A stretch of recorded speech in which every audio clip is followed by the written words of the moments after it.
तो आज मैं आपके साथ ऐसे क्रंची और स्पाइसी स्नैक्स की रेसिपी शेयर करने लगी हूँ। इनको बनाना तो बहुत ही आसान है, बहुत ज़्यादा टाइम भी नहीं लगता और ये मिनटों में बन जाते हैं। तो बिना टाइम वेस्ट के वीडियो शुरू करते हैं। बिस्मिल्लाहिर्रहमानिर्रहीम। तो इसके लिए यहाँ पर मैंने 2 मीडियम साइज़ के आलू लिए हैं, जिनको मैंने बारीक बारीक कट कर लिया था।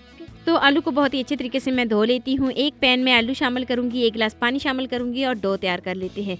इसके लिए मैंने 1 कप मैदा लिया है, इसमें नमक शामिल करूँगी और 1 चम्मच में इसमें घी शामिल करूँगी। बहुत ही अच्छे तरीके से मिक्स करूंगी और एक प्यारी सी खूबसूरत सी इसकी डो तैयार कर लेंगे। ये डो ना ही बहुत ज़्यादा जो है ना सख्त होनी चाहिए और ना ही बहुत ज़्यादा नरम होनी चाहिए। आधी चम्मच अजवाइन शामिल करके इसको बहुत ही अच्छे तरीके से तैयार कर लेते हैं। तो डो को अभी मैं रेस्ट पे छोड़ती हूँ आधे घंटे के लिए। तो आधा घंटा हो जाने के बाद इसको मैं गूंद लेती हूँ। तो यहाँ पर मैंने डो को बहुत ही अच्छे तरीके से गूंद लिया है। डो जो है हमारी बहुत ही सॉफ्ट सी स्मूथ सी बनकर तैयार हो गई है। इसको मैं आधे घंटे के लिए रेस्ट पे छोड़ती हूँ।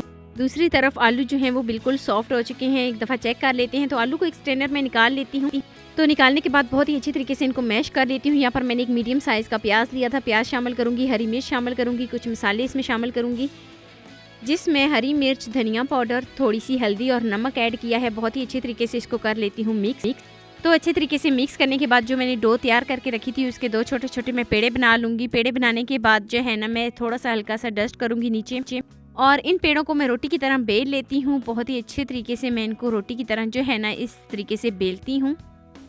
तो इस रोटी को मैं साइड पे रखती हूँ। दूसरी रोटी में बिल्कुल इसी तरीके से बेल लेती हूँ। ये ना ही बहुत ज़्यादा मोटी होनी चाहिए और ना ही बहुत ज़्यादा पतली होनी चाहिए। तो जो मैंने बैटर तैयार करके रखा था वो एक रोटी के ऊपर सारा बैटर जो है फैला देती हूँ और दूसरी रोटी इसके ऊपर इस तरीके से रखती हूँ और पिज़्ज़ा कटर की मदद से तकरीबन जो है ना इस तरीके से मैं इसमें लंबाई में निशान लगा लेती हूँ। कटिंग करने के बाद इस तरीके से इसको रोल करेंगे और रोल करने के बाद गरम गरम घी में ये डाल देंगे। तो सारे स्नैक्स जो हैं वो मैं बिल्कुल इसी तरीके से इनको तैयार कर लेती हूँ और इनको अब फ्राई कर लेती हूँ। दोनों साइडों से उलट पुलट करके बहुत ही अच्छे तरीके से इनको फ्राई कर लेते हैं।